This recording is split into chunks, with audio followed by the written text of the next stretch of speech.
환영합니다. 좋아요, 구독, 알림 설정까지.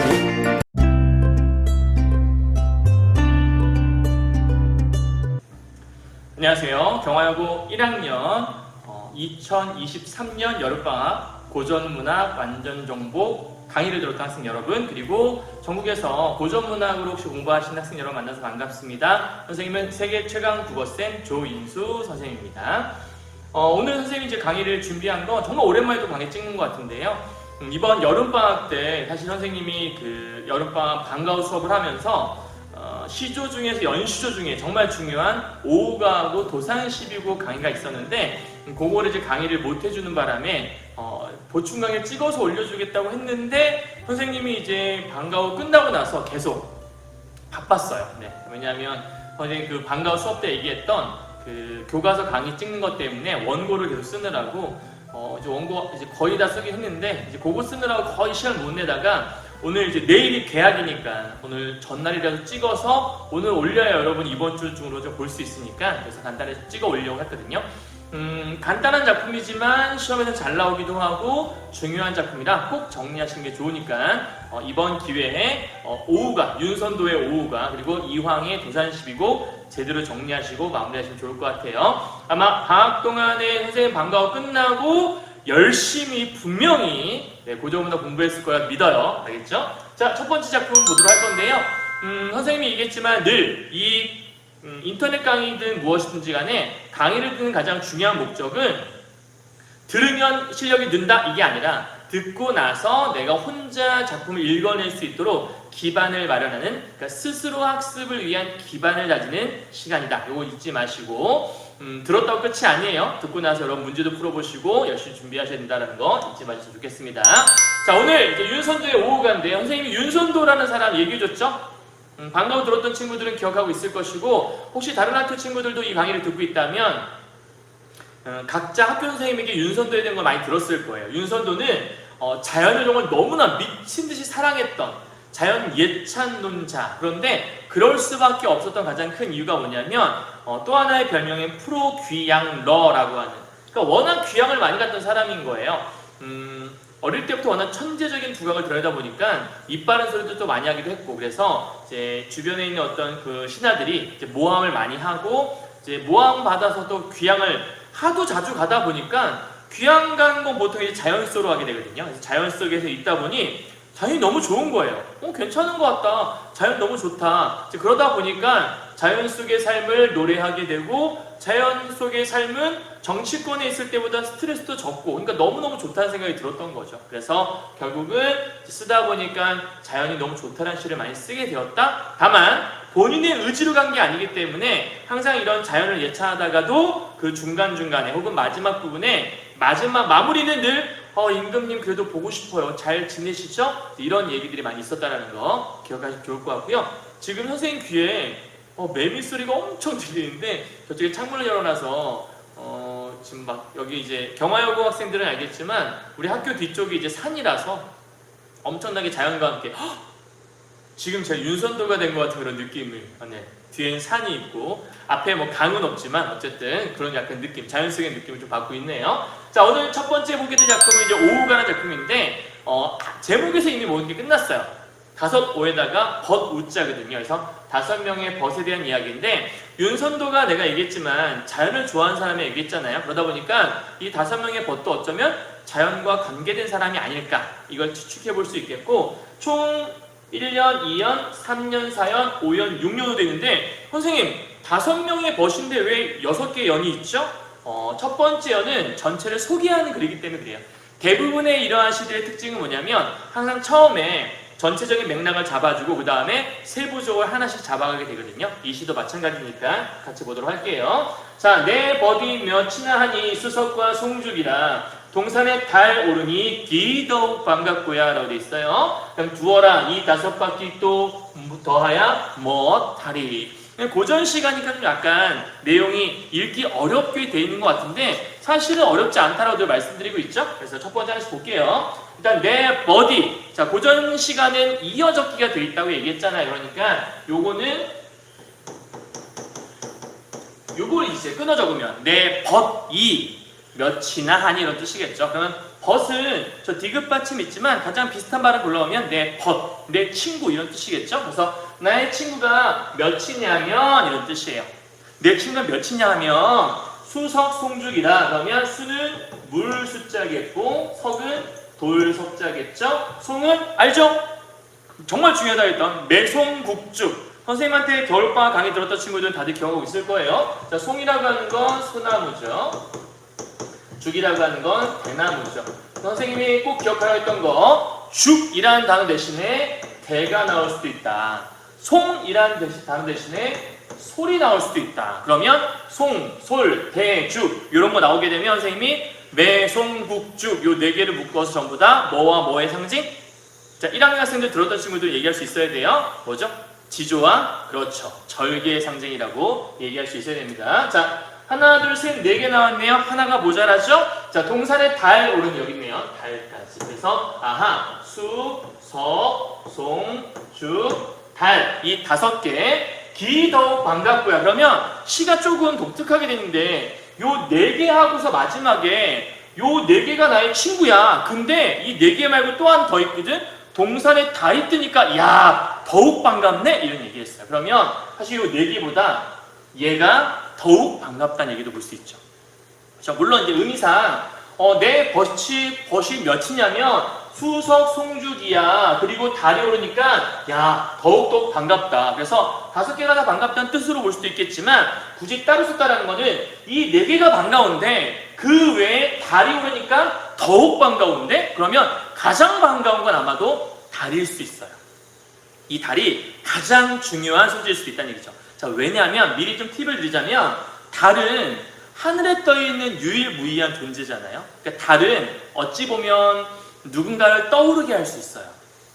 고전시가 속에서 하늘에 떠있는 해, 달, 별 이런 것들은 대체적으로 누군가를 떠올리게 하거든요. 아마 선생님한테 강의 들었던 친구들은 머릿속에 떠오르는 딱 단어가 있을 거예요. 한 글자 아니면 2글자가 떠오르고 있을 거예요. 그렇죠? 영어로 이제 KING라고 할 수 있는 단어가 떠오르고 있을 텐데 어쩜 그런 거 아닐까 싶기도 하고 물론 이제 이 안에서는 이제 왕이다라고 얘기할 수는 얘기해버렸네요. 저 왕이라고 얘기할 수는 없어요. 왜냐하면 왕이 내 친구야 이러면 조금 약간 이상해지니까. 근데 누군가를 떠올리게 할 수는 있기 때문에 더 반갑다라는 말을 할 수 있을 것 같아요. 근데 왜 더 반가울까? 일단 보도록 하고요. 자, 두어라. 이 5밖에 또 더하여 무엇하리? 그러면 이 5 말고 또 더해서 뭐해? 5이면 충분하지 않아? 이런 뜻을 갖고 있기 때문에 사실은 이 리라는 단어 고전시가에서 리랴 가고냐 선생님은 보통 이제 얘기해 주는데 리랴 가고냐 요런 이제 말들로 끝나게 되면 대부분 이제 물어보는 말들인데 물론 이제 의문형 어미라고 하죠. 근데 이 의문형 어미들은 실제 물어보는 말이 아닐 가능성이 커요. 이런 류의 말들은 대부분이 이제 대답이 정해져 있는 일종의 뭐랄까 의문 형태 중에 수사 의문문이라고 할 수 있는 형태거든요. 그래서 물어보는 것보다 뭔가를 강조하기 위한 경우가 많다. 그래서 이 더해서 무엇하겠냐는 얘기는 더할 필요 없어. 이거면 충분하지 뭐 이런 얘기죠. 그러니까 물어보지만 물어보지 않고 대답이 정해져 있다. 뭔가를 강조하기 위한 거다. 우리가 뭐라 그랬냐면 서리법이다라고 설명했었죠. 여러분 기억할 수 있어야 돼요. 자, 그럼 다 했어요. 일단 첫 번째가 이렇게 수석송죽 얘기했었고 달까지 얘기했는데 여러분 여기 또 하나의 팁이 있는데 수석송죽이라고 하는 것들은 다 어디 있어요? 공중에 있어요? 땅에 있어요? 얘네들은 땅에 있어요. 그렇죠? 그런데 달이라고 하는 건 어디 있어요? 맞아, 여기는 하늘에 있어요. 그죠? 그러면 시선이 땅에 있다가 어디로 이동하고 있어요? 하늘로 이동을 하고 있어요. 그렇다면 땅에서 하늘로 무엇이 이동하고 있다? 시선이 이동하고 있다. 이런 얘기들도 하나 쓸 수가 있죠. 이 얘기는 우리의 인식이 확장되고 있다. 이렇게도 여러분 설명할 수 있다는 거 함께 이해해 주시면 좋겠습니다. 단순하게 그냥 5명 있구나 오케이 이게 아니라 이런 의미도 들어있다. 그 다음에 두어라 이런 말들은 우리가 냅둬라 이런 뜻을 해석할 수도 있지만 이제 감탄사라고 해석하는 경우도 있으니까 참고해 주시면 될 것 같아요. 자, 이제 수석, 송죽, 달이라고 했잖아요. 요 순서가 다 그대로 가요. 첫 번째는 수, 그 다음 석 이렇게 하거든요. 하나 찾아보도록 합시다. 자, 그럼 물이 왜 좋지? 보죠. 자, 구름빛이 좋다 하나 검기를 자주 한다. 바람소리 말따나 그칠 적이 한오매라. 그러면 이렇게 두 개 살짝 묶고 오면 뭐뭐 하나 뭐뭐다, 뭐뭐 하나 뭐뭐다 라고 했으니까 구조가 똑같죠. 표현 기법상 보면 대꾸라고 얘기할 수도 있겠고 문장 구조가 좀 비슷하다고 볼 수 있으니까 이거 우리는 유사한 통사 구조의 반복이다 라고 설명했었죠. 선생님과 함께 할 때 유통반이라는 단어 기억할 거예요. 유사한 통사 구조, 즉 문장 구조가 반복되고 있다. 중요한 개념이니까 이해 들어있어요. 자, 그럼 구름빛 좋다 하나. 자, 고전 시간의 특징은 내가 어휘를 외우는 거라 얘기했었죠. 알아야 돼요. 영어 단어처럼 뜻을 알아야 해석이 돼요. 그것만 할 수 있으면 고전 문학은 일단 반은 먹고 들어가는 거예요. 자, 그러면 좋다 뭐였죠?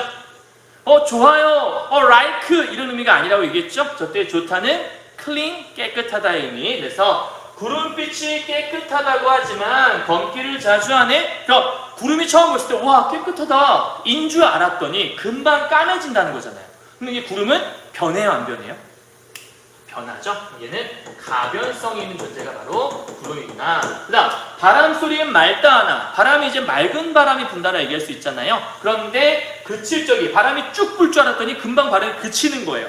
그럼 얘도 계속 영원할 줄 알았더니 금방 그쳐버렸네? 똑같이 가변성이네? 변해버리는 거죠. 자, 그런데 좋고도 그칠 리 없으니 좋다 아까 뭐였죠? 깨끗하다는 뜻이었죠. 자, 깨끗한데 그침이 없기는, 즉 그치지 않는 것은 물뿐인가 하노라. 요번에 1학년 방과후 수업하면 내가 얘기해줬어요. 이번 2학기 시험 범위에 분명히 고전 문학 들어갈 것이고 고전 문법 들어갈 텐데 이런 단어 나올 거라 얘기했었죠. 왜냐하면 물이란 단어 요 당시에는 이건 고전 문법 팁인데 원순 모음화라고 하는 원순 모음은 우나 오밖에 없죠. 근데 우나 오로 발음을 해야 하는 것을 발음하지 않는 거예요. 그래서 물이라고 해야 되는데 물, 그 다음에 불이라고 해야 되는데 불. 그럼 이제 물불을 가리지 않아가 아니라 물불을 가리지 않아. 혹은 이렇게 쓰는 거죠. 와, 풀이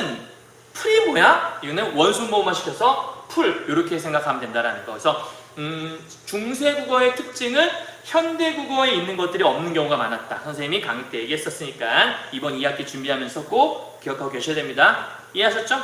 까먹지 마세요. 자, 그러면 여기 특징이 뭐냐면 얘네들은 변하는데 좋고도 그칠 리 없기는 물밖에 없대. 그럼 얘네들은 그치지 않는다라고 얘기했으니까 얘 변하지 않네요. 그러면 불변이네요. 그렇죠?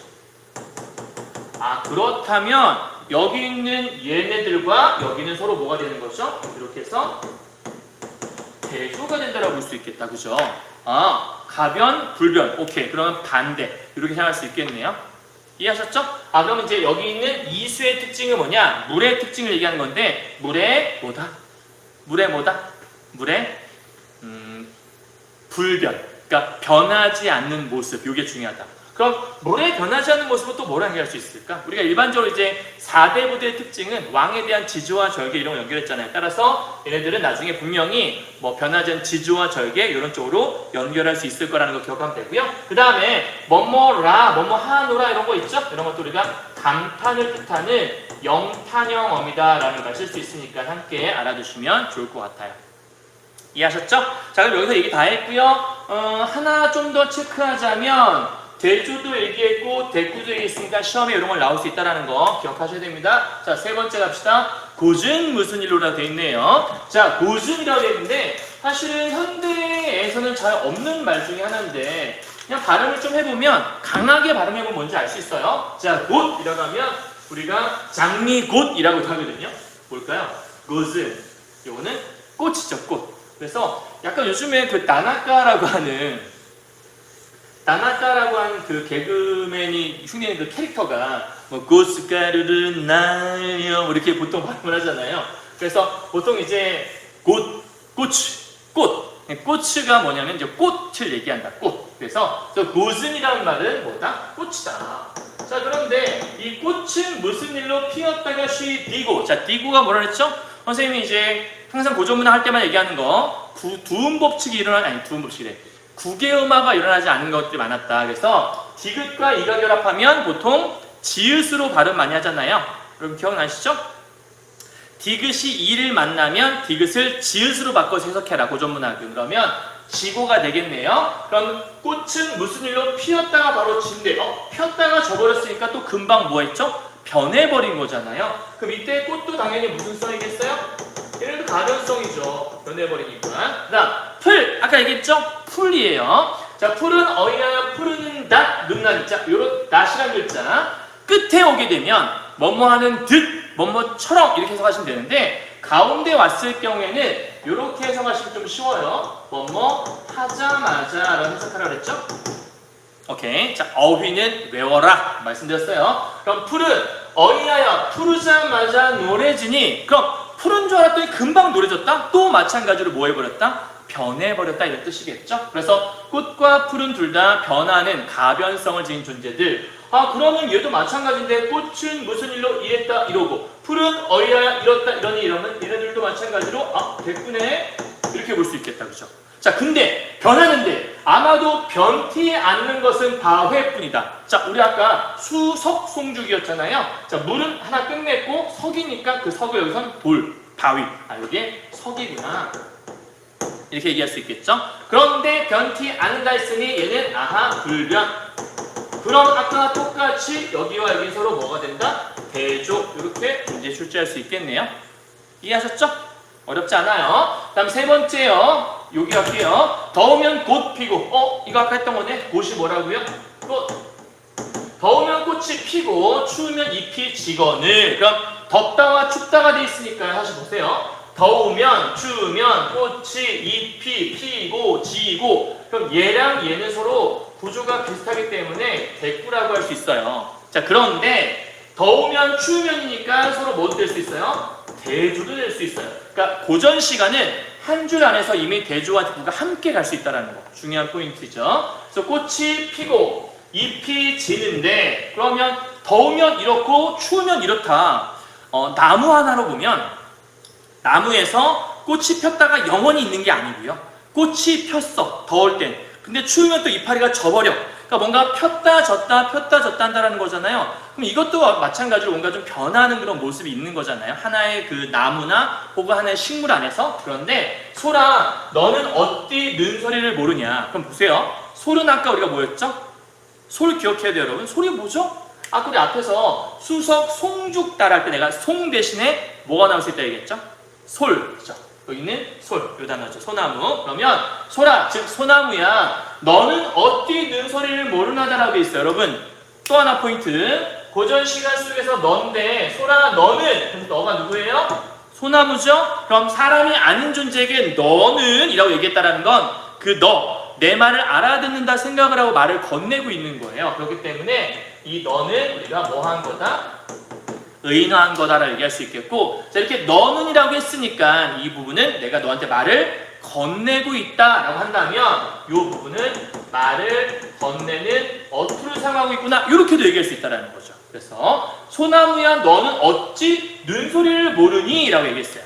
자, 눈소리라고 하는 거 보통 여기 보세요.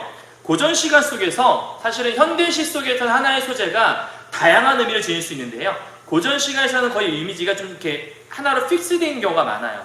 가령 예를 들면 현대시 속에서 해는 뭐 광복, 이상, 뭐 희망, 뭐 여러 가지 의미할 수 있거든요. 뭐 바람 같은 경우에도 뭐 어떨 땐 시련, 어떨 때는 뭐 자유, 방랑 되게 다양한 이미지가 있는데 고전 시가 속에서의 소재들은 일정한 의미를 지닌 경우가 많습니다. 특히 눈 같은 경우에는 현대시에서는 뭐 순수의 이미지도 있고 많은 것들이 있겠지만 고전 시가 속에서 눈은 되게 보통 이제 차가움의 이미지, 그래서 시련 이런 걸로 이어지는 경우가 많거든요. 100%는 아니지만 그래서 이때 눈소리도 시련으로 볼 수가 있어요. 그래서 보면 소나무야 너는 어찌 눈소리를 모르니? 그 얘기는 시련을 모르니. 그럼 시련을 모르니까 난 시련을 모르는 바보예요 이런 거를 얘기한 게 아니고 이때 시련을 모른다는 건 시련이 와도 난 이겨낼 수 있다. 이제 이런 의미를 생각하시면 되는 겁니다. 따라서 꽃과 잎이 폈다가 지는 건 뭔가 좀 더워. 그러면 꽃이 막 폈는데 추우니까 그걸 이기지 못하고 이파리가 떨어져 버리는데 얘는 그런 걸 모르는 거야. 늘상 똑같은 모습인 거죠. 그래서 구천에 불이 고든 줄. 자, 구천이란 말은 뭐냐면 그냥 쉽게 말하면 어떤 땅 깊이 이렇게 생각하면 좀 어렵지 않을 것 같아요. 땅속 깊이 부리가 곧다. 이 부리는 뿌리란 뜻이겠죠, 당연히요. 그죠? 그렇다면 땅속 깊이 이 뿌리가 곧은 것을 근로하여. 그러니까 너를 보니까 내가 이게 얼마나 뿌리가 곧은 줄 알겠다. 그러면 소나무의 특징은 뿌리가 곧아요. 뿌리가 곧기 때문에 어떠한 시련이 다가와도 흔들리지 않을 수가 있고 늘 버틸 수 있다는 거죠. 그렇다면 어떠한 시련을 모르는 늘 곧은 존재. 곧다라는 건 변치 않는다는 뜻이니까 이 역시도 변하지 않는 일종의 지조와 절개의 상징이 될 수 있겠구나. 이렇게 생각할 수 있다는 겁니다. 이해하셨나요? 그러니까 뿌리가 곧다라는 것들의 의미는 뭔가 추위를 모르는. 그러니까 쉽게 말하면 더우면 꽃 피고 추우면 잎이 지는데 얘는 추워도 이파리가 지거나지 않는다는 뜻이에요. 그러니까 얘는 이런데 얘는 그러지 않아 이런 뜻이기 때문에 이런 걸 우리가 다른 말로 본다면 추위를 이겨낼 수 있는 절개? 그러면 이런 말들 쓸 수 있겠죠? 세한고절이란 말이 있는데 원래는 이 세한고절이 대나무에게 쓰는 말이거든요. 추위를 이겨낼 수 있는 절개란 뜻인데 이 소나무 역시도 추위를 모른다, 서리를 모른다라고 얘기했으니까 세한고절 이렇게 쓸 수도 있다라는 거. 이해하셨나요? 자, 그 다음에 5번째네요. 자, 나무도 아닌 것이 풀도 아닌 것이 나무도 아니고 풀도 아닌 게 있대. 우리 지금 순서상 수석, 송죽이라고 했으니까 수석, 송까지 했고 이제 죽이 나올 차례인 것 같은데 죽은 우리 대나무잖아요. 근데 여기 보니까 특이한 게 하나 있어요, 여러분. 여기에 대나무라는 언급이 나와 있지 않아요, 그죠?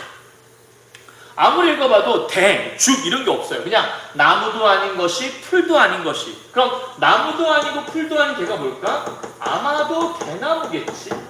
그런데 이게 잘 안 보이죠, 여러분? 글씨가 왜 이렇게 안 보이지? 잠깐만 지워줄게요. 이제 보이나요? 좀 더 나아야겠다. 이거는 대나무라고 할 수 있을 텐데 이 대나무의 특징이 뭐냐면 대나무를 직접 언급하지 않고 있다는 게 특징이에요. 그죠? 좀 특이하죠? 다른 것들은 다 물이라고 얘기하고 그 다음에 바위라고 얘기하고 솔이라고 얘기해놓고 얘는 대, 죽 이런 말도 없단 말이에요. 좀 특이하죠? 자, 곧기는 네 식이며 속은 어이 비었는고. 그러니까 곧기는 네 식이며가 누가 시켰어? 이런 뜻이거든요. 그러니까 여기서 식이면은 시키다 정도 하시면 돼요. 그럼 누가 너 곧으라고 시켰어? 이런 뜻이에요. 곧기는 누가 시켰으며, 그러니까 너한테 누구라고 한 건 아니에요. 그러니까 곧기, 너한테 곧으라고 누가 시켰니? 이런 뜻인 거고, 속은 어이 비었니? 근데 속은 또 비어 있어. 그러면 속이 비어 있는데 곧은 존재가 누굴까? 아무리 생각해도 대나무밖에 없는 거죠. 이때 속이 비었다라는 거. 야, 넌 속이 비었다. 야, 진짜 너는 대가리가 텅텅 비었니? 이런 식으로 이렇게 누군가를 비하하는 그런 게 아니고요. 속이 비었다라는 건 이때 속이라고 하는 건 마음이라고 얘기하셔야 되고요. 이때의 마음은 욕심이라고 생각하시면 돼요. 그럼 마음이 비었다는 뜻은 뭐예요? 이거는 좀 더 쉽게 얘기하면 무욕. 그래서 고전 시간을 보다 보면 이 무욕에 대한 혹은 무심에 대한 말들이 많이 나오거든요. 그거 꼭 기억하셔야 돼요. 아시겠죠? 지금 여기 에어컨을 틀지 않고 수업을 하고 있는데 왜냐하면 에어컨을 틀면 이제 소리가 여기 마이크로 들어가서 막 이렇게 바람 소리가 들려요. 그래서 지금 일부러 에어컨을 안 틀고 하고 있는데 엄청 더워요, 여러분. 마이크를 안 틀었다, 에어컨을 안 틀었더니 좀 더워서 중간에 땀을 닦고 있는 거니까 왜 자꾸 선생님이 이렇게 코를 만지시고 자꾸 이러지? 코 파시는 건가? 그게 아니라 더워서 땀을 닦고 있는 거예요. 어쨌든 속이 비어 있어요. 저렇고 사시에 푸르니. 이게 포인트죠. 대나무의 특징은 사시사철 뭐하다? 푸르다. 이게 특징이에요. 그를 묘하노라. 자, 그러면 그가 누구예요? 그게 누구예요? 당연히 대나무를 얘기하는 거겠죠. 자, 그럼 이것도 마찬가지일 거예요. 그라는 말은 인칭대명사잖아요. 그러니까 인칭대명사 누구한테 쓰죠? 사람한테 쓰죠. 그렇다면 대나무에게 그라고 얘기했다는 것들은 이것도 대나무를 뭐 해놓은 거구나? 의인화해 놓은 거구나? 이렇게 생각할 수 있겠네요. 아까 너라는 말도 마찬가지예요. 너도 대명사이기 때문에 특히 인칭대명사이기 때문에 우리가 쓰는 말이라서 그를 묘한다? 묘화해요. 뭐 뜻이었죠?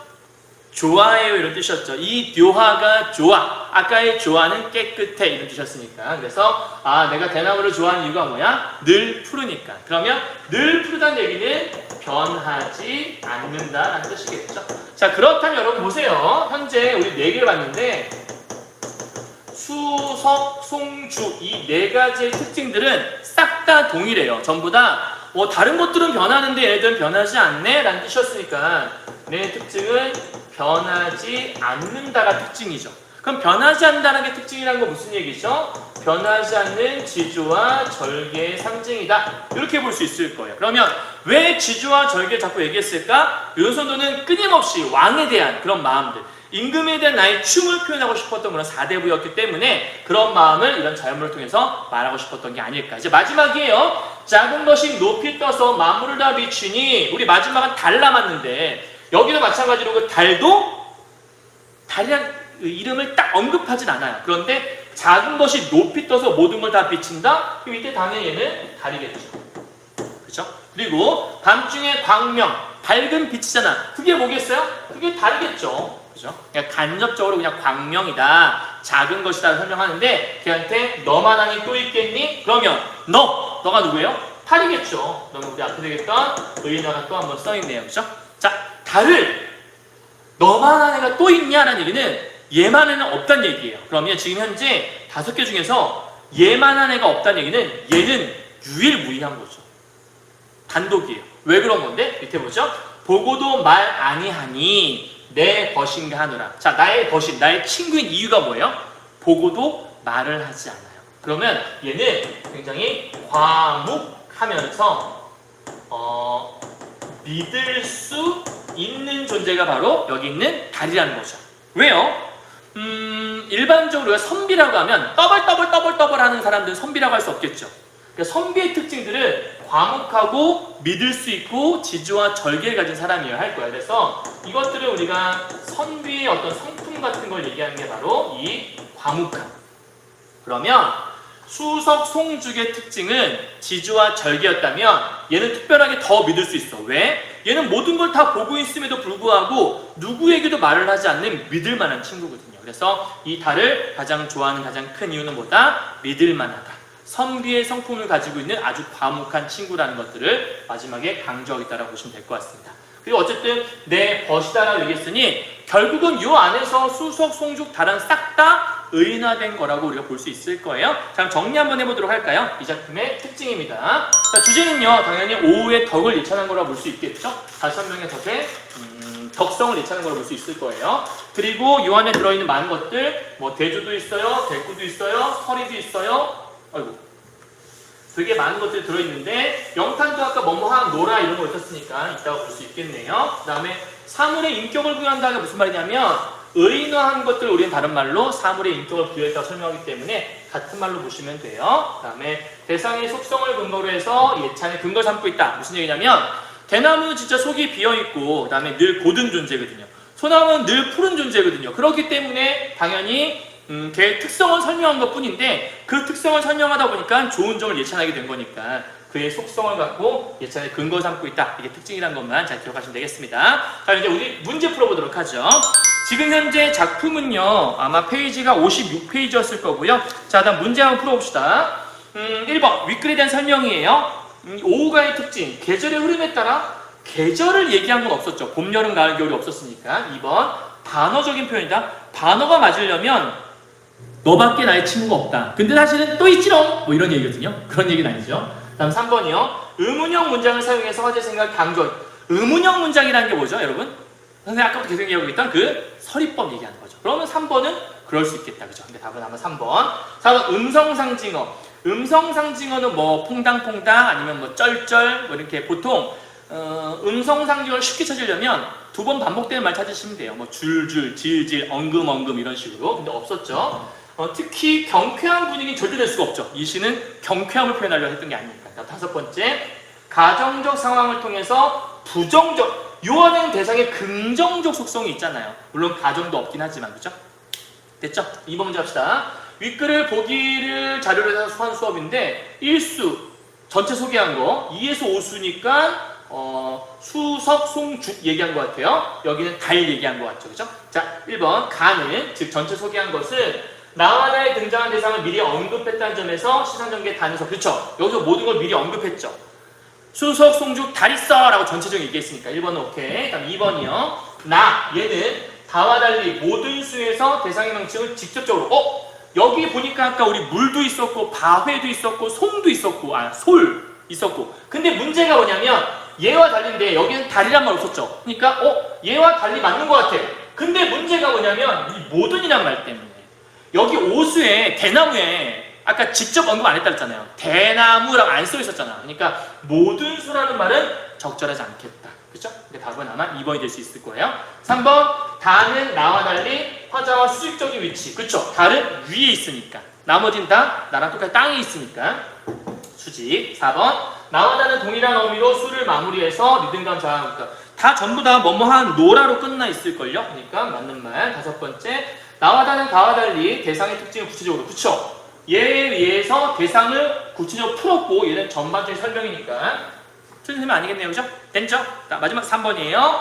자, 보기의 관점에서 윗글 감상했다. 윤선도는 혼탁한 세상 속에서 윤리적인 윤리관을 봤을 때 유교적인 윤리관 당대 집권 세력의 서인과 투쟁을 하고 있었고 늘 소외됐어. 그래서 아까 내가 귀양 갔다고 얘기했잖아요. 하지만 그에 굴하지 않고 자연 속에서 자신의 윤리관을 지켜나갔다. 이제 지주와 절개 얘기하는 거겠죠? 자연을 단순한 도피처나 일시적인 피난처에 가지 않고 윤선도의 시조에 등장한 자연물들은 화자의 삶과 관련된 유교의 토대를 둔 유교의 어떤 유교적 가치관의 포인트에 가장 중요한 게 충과 효거든요. 이 중에 당연히 충 얘기한 거라 볼 수 있겠죠? 자, 1번부터 합시다. 깨끗고도 그칠이 없기는 물뿐인가 하노라 해서 혼탁한 세상에 물들지 않고 청렴한 자세. 그쵸? 깨끗한 건 맑은 걸 얘기하는 거니까 틀리면 아니겠네요. 2번. 변치하는 건 바위뿐인가 하노라 해서 권력이 흔들리지 않겠다는 자세. 그쵸? 변치한다는 변하지 않는 자세. 불변. 불변은 지주와 절개. 오케이. 3번째. 눈소리를 모르는 것은 역경에 굴하지 않겠다. 오케이. 4번. 속은 어이 비언냐에서 불의와 타협하지 않고 탐욕 없이 무욕. 오케이. 5번째. 작은 것이 높이 떠서 마음을 비추는 것. 달 얘기하는 거죠? 현실 세계를 떠나 절대자의 귀하겠다. 이게 뭐 승천하겠다는 얘기인가요? 그런 거 아니죠? 답은 5번이네요. 너무 쉬운 문제였다. 그죠? 자, 여기까지 정리 끝! 이번에는 도산 12곡으로 한번 넘어가 보도록 하겠습니다.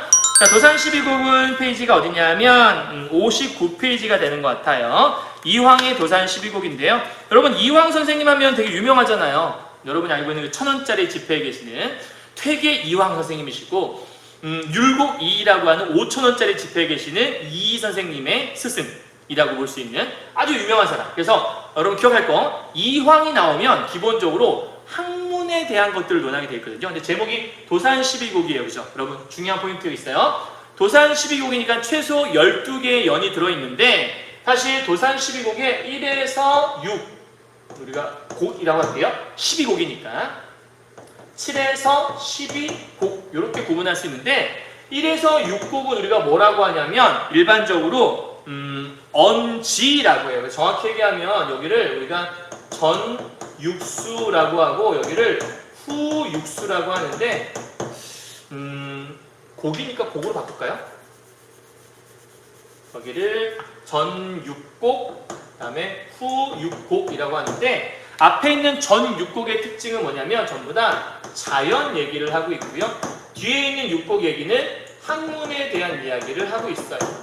요게 이제 특징이라는 거 이걸 기억하셔야 되고요. 그럼 위쪽에 있는 1, 6곡은 무슨 얘기하냐? 여기의 특징은 전부 다 자연의 동화된 삶. 여러분이 알기 좀 쉬운 예로 골라주면 뭐 무라일체의 삶을 노래하고 있다. 이게 특징인 거고요. 그 다음에 7에서 12곡에 해당하는 이 뒤에 부분들의 특징은 뭐냐면 학문을 열심히 닦겠다라고 하는 학문 수양 다짐하는 그런 내용들이 들어있어요. 그래서 여러분 지금부터 이제 1곡이다 뭐 2곡이다 해서 볼 때 1곡부터 6곡까지는 요 자연 얘기라고 보시면 되는 거고요. 그 다음에 7곡부터 12곡까지는 학문 얘기하는 거겠구나. 그리고 나중에 어떤 책에서는 이렇게 나올 수 있어요. 여기를 좀 말을 바꿔줄게요. 자연을 우리가 언지라고 하고요. 여기를 언학이라고 하거든요. 이렇게 그래서 언지 1 하면은 그 1곡 얘기하는 거고요. 언학 1이라고 얘기하면 7곡 얘기하는 거예요. 이해했어요? 그러니까 언학은 1부터 6까지 있겠고 언지도 1부터 6까지 있겠죠. 근데 학이 들어가는 건 학문이고 지가 들어가는 건 자연이다. 지자 이렇게 생각하시면 어렵지 않을 거예요. 자 그러면 하나씩 보도록 할게요. 어렵지 않아요. 내용 금방 정리해요. 자 1곡이니까 1곡 자연 얘기인가? 이런들 어떠하며 저런들 어떠하리. 그러면 이러면 좋고 이래도 흥 저래도 흥이라는 얘기잖아요. 그죠? 그러니까 이래도 좋고 저래도 좋아요 이런 얘기니까 이런 걸 우리가 흔히 말할 때 어떤 자세라고 하냐면 달관적 자세라고 하죠. 그러니까 뭔가를 초월한 느낌을 준다 생각하시면 돼요. 그 다음에 초야우생인데 좀 쉽게 얘기하면 저때 초자는 자연상 하시면 되고요. 이때 우라고 하는 말이 무슨 말이냐면 우가 어리석을 우자거든요, 여러분.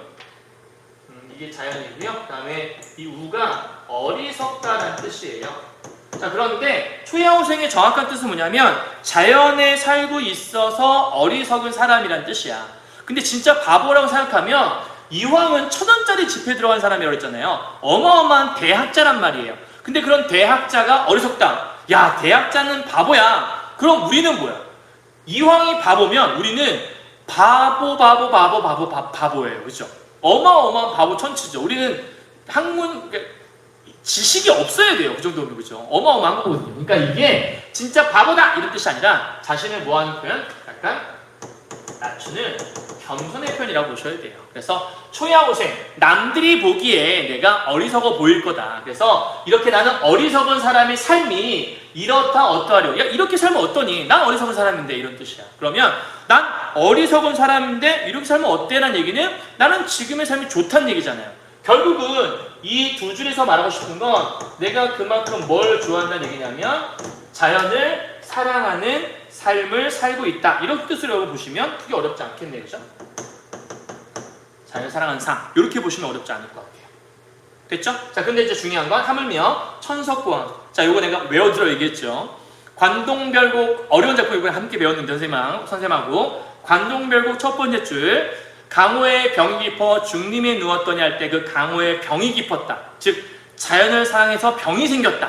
그 자연 사랑에서 생긴 병 얘기할 때 내가 천석고항 얘기했었고 같은 뜻으로 연하고질 얘기했었죠.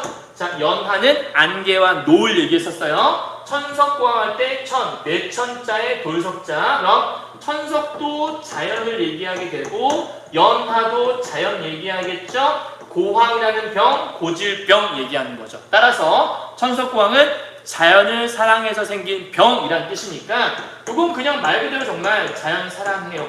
자연 너무 좋아. 자연을 예찬할 때 쓰는 말인 거죠.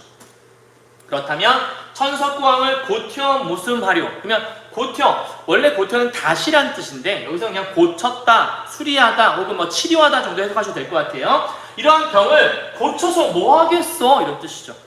고쳐서 뭐 하겠어라는 얘기는 고칠 필요가 없다는 얘기잖아요. 그러면 의미상 봤을 때 고쳐서 무엇 하겠느뇨 라는 뜻이니까 일종의 약간 서류적인 표현이라고 볼 수 있겠고 더불어서 제일 뭐가 좋다는 거야? 자연이 좋다는 뜻이겠죠. 그만큼 자연 속의 삶이 완전 좋아 이런 뜻일 거예요. 이해하셨죠? 두 번째요. 자, 9곡이에요. 이거 1곡이니까 자연 얘기였는데 9곡이니까 학문 얘기 아닐까? 잘 보셔야 돼요. 고인도 날 못 보고 나도 고인을 못 빼. 여러분 요거 팁인데 고인이 날 못 뺐어 A라고 써보시고요. 나도 고인을 못 빼 B. 근데 그 고인을 못 빼 똑같이 써있죠. 여기는 B. 녀던길 앞에 있네 C. 녀던길 앞에 있네 또 있죠. 녀던길 앞에 있네 녀던길 앞에 있으니까 C. 아니냐고 어떨고 D. 그러면 A는 B, 그 B는 C, 그 C는 D. 원숭이영동인 빨개, 빨가면 사과, 사과는 맛있어 이런 뜻이니까. 자, 이런 걸 우리가 무슨 법? 연세법이라고 한다. 되게 중요한 표현 기법이니까 알아두셔야 되고요. 자, 고인, 옛날 사람이죠. 여기서 말하는 이 고인이라는 존재는 성인을 얘기해요. 근데 이 성인은 학문적인 경지를 이룬 성인을 얘기한다고 보시면 돼요. 그 옛날 어마어마한 학문을 이뤘던 그 성인이 날 못 보겠죠. 돌아가셨으니까. 근데 나도 고인을 못 빼. 당연하겠죠. 돌아가셨으니까. 그도 날 못 보고 나도 그를 못 본다. 당연한 얘기예요. 그런데 그 고인을 내가 볼 수는 없지만 녀던 길이 앞에 있다는 거예요. 자, 녀단, 녀단, 니다. 내가 이번 여름방학 때 강의하면서 외워 들어갔던 단어죠. 녀단, 녀다, 니다. 다 영어의 go의 의미라고 얘기했었어요. 그죠? 가다. 근데 가다가 해석이 안 되면 지내다. 근데 보통 이제 님과 함께라는 말 쓸 때는 지내다를 해석하시고 이런 걸 때는 가던 길. 그러면 보세요, 여러분. 가던 길이야. 학문을 열심히 갈고 닦았던 성인이 가던 길이야. 그럼 무슨 길이겠어? 당연히 학문의 길을 얘기하겠지. 옛 성현들이 열심히 공부했던 그 길, 이렇게 난 공부했다, 이렇게 열심히 갈고 닦았다라는 길이 있을 거 아니에요? 그런 길이 앞에 있으니, 여던 길 앞에 있으니 아니냐고 어떨고 안 가고 어떡해? 이런 얘기죠. 그 얘기는 갈 수밖에 없지. 자, 리리아 가군이야 뭐예요? 서리법이라 얘기했었죠? 그러니까 갈 수밖에 없다. 그 얘기는 학문의 길을 갈 수밖에 없다라는 어떤 다짐? 가야지라는 의지라고 볼 수 있겠죠? 따라서 이 부분에서 말하고 싶었던 건 학문 수양의 의지를 담고 있다. 학문 수양 열심히 하겠다는 소망을 담고 있다. 이렇게 보시면 어렵지 않겠네요. 이해하셨죠? 자, 9곡 얘기였어요. 다음에 10곡이에요. 10곡 마찬가지겠죠? 10곡도 그러면 이것도 학문 얘기겠네 라고 생각하시면 어렵지 않겠네요. 왜냐하면 도산 12곡의 사전 정보를 알고 있다면 누구나 다 해석이 가능해요. 자, 당신 여던 길이, 자, 우리 방금 전에 배웠네요. 여던 길이라고. 우리 좀 전에 여던 길이 무슨 길이었죠? 방금 전에 여던 길은 학문의 길을 얘기하는 거였죠. 그렇다면 여기도 마찬가지겠죠. 당시엔 여던 길이니까 당시에 열심히 내가 발고 닦았던 그 학문의 길, 그러니까 당신하고 했으면 뭐 예전의 길을 얘기할 것 같아요. 당시의 그 학문의 길을 내가 몇 해를 버려두고, 그러니까 그동안 공부를 안 했나 보죠. 몇 해 동안 학문의 길을 버려두고 어디가 다니다가, 그러니까 어딘가에 내가 가 있던 거예요. 그 얘기, 여기서 어디라고 하는 곳은 내가 공부를 했어야만 하는 그곳을 떠나 있던 곳이겠죠. 그러니까 어딘가에 내가 가서 다니다가 이제야 돌아왔다는 거예요. 그러면 이 돌아온 장소는 아마도 자연 속이겠죠. 근데 저기서 말하는 저 어디라는 곳은 그럼 이 자연 속과는 다른 공간일 거예요. 그렇죠? 그래서 아마도 이때 어디라고 하는 것은 속세의 공간일 것이고, 여기는 정치를 하던 이왕이라는 존재가 이제 왕 옆에서 정치를 했던 사람이니까. 근데 정치를 했던 일종의 속세라는 공간 중에 하나인 거죠. 그러니까 지금 어떤 상태냐면 내가 학문의 길을 버려두고 잠깐 외도를 한 거죠. 왜냐하면 사대부의 특징은 욕심을 내면 안 되잖아요. 무욕의 자세.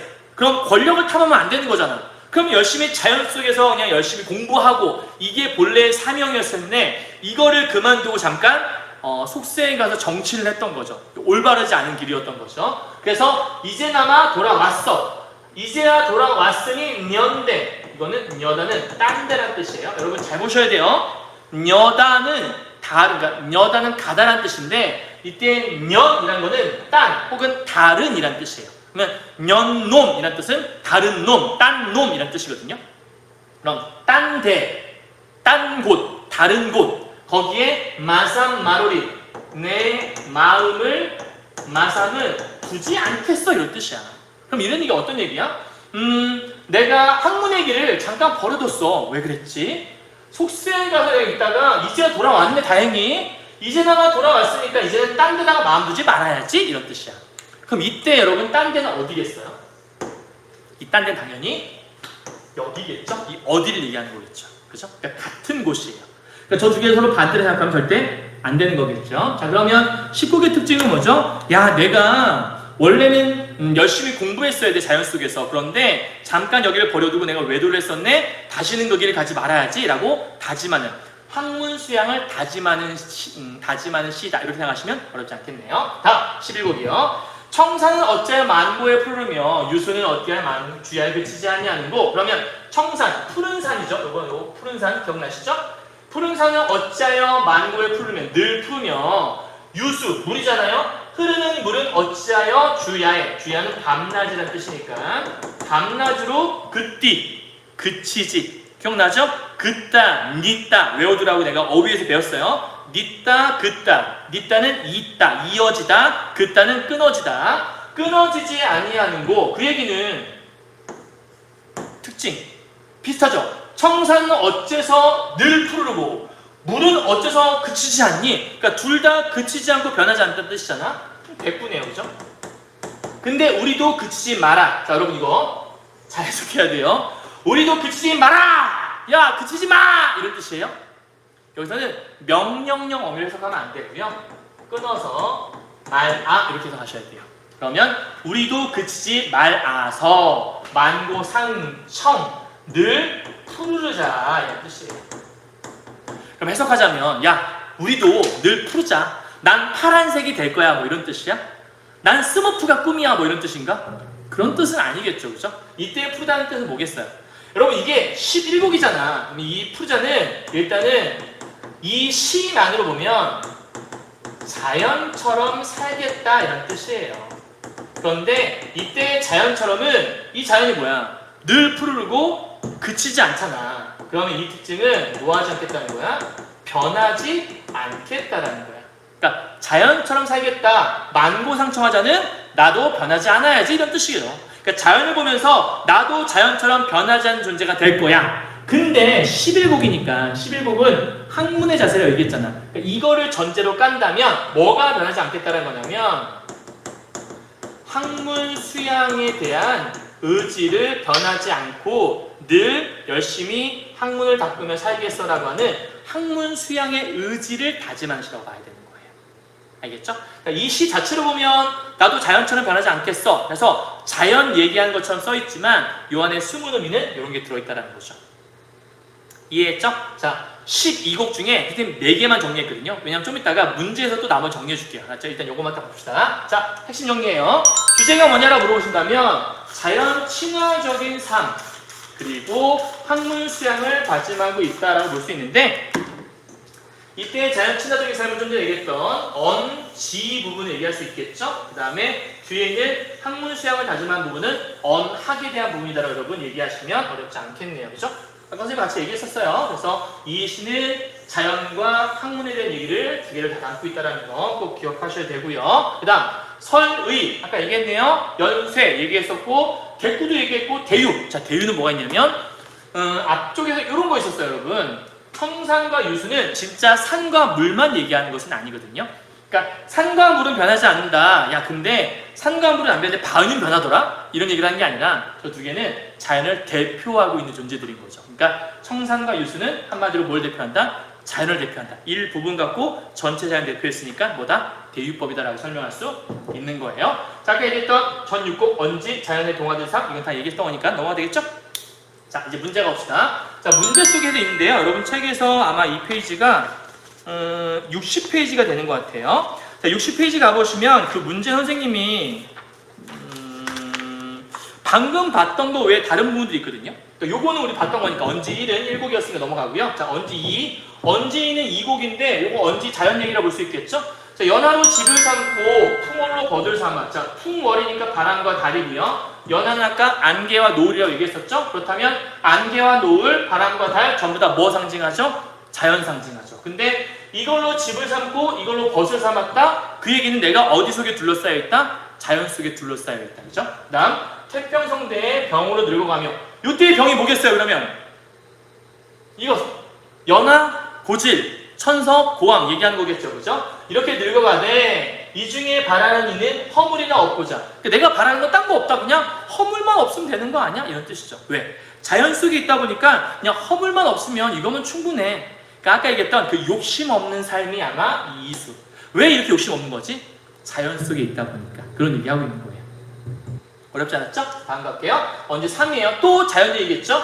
순풍이 죽다 하는 진실로 거짓말이. 자, 순풍은 좋은 풍습인데 좋은 풍습이 죽었다고? 야, 그건 진실로 거짓말이다. 거짓말 이런 뜻이에요. 인성이 어지다 하니 진실로 옳은 말이. 그건 옳은 말이다. 이게 좀 해석이 어려울 수 있는데 잘 들어요, 여러분. 자, 언제니까 자연 속의 삶이잖아요. 어떤 얘기냐면 자연 속에 있으면 우리가 어떤 상황 속에 있으면 그 상황 속에 있는 성품을 닮아가거든요.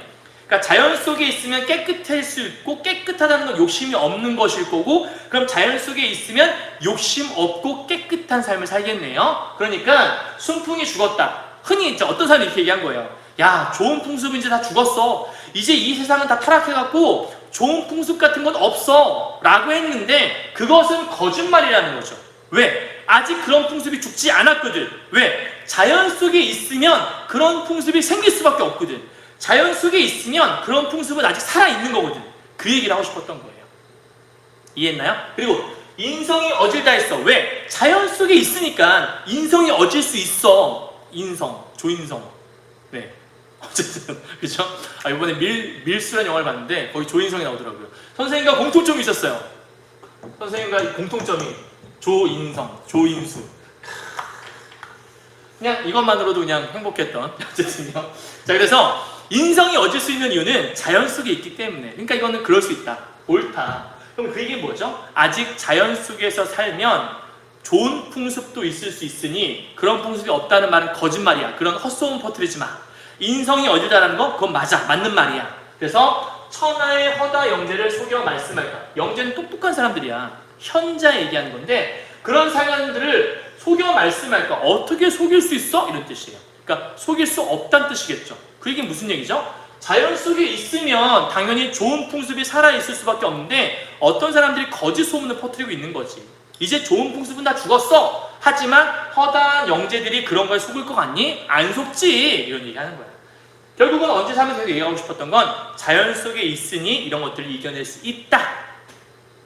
이해하셨죠? 자, 언제 사갈게요. 유란이 제국하니 자연이 듣기 묘해. 자, 유란은 란이 이제 난초니까 그 유자가 그윽할 유자거든요. 그래서 뭔가 좀 좋은 향기가 나는 난. 그래서 정확한 해석을 보면 유란은 그윽한 향기 나는 난초 정도 해석하시면 될 것 같아요. 그러니까 그런 난초가 이 골짜기라는 뜻인데 골짜기에 있으니 자연이 듣기 묘해. 그러니까 그윽한 향기가 나는 난초가 골짜기에 있으니 자연이 너무 좋다. 그리고 백운, 하얀 구름이 산에 있으니 자연이 보기도 좋다. 그러니까 보기도 좋고 듣기도 좋은 자연 얘기하는 거죠.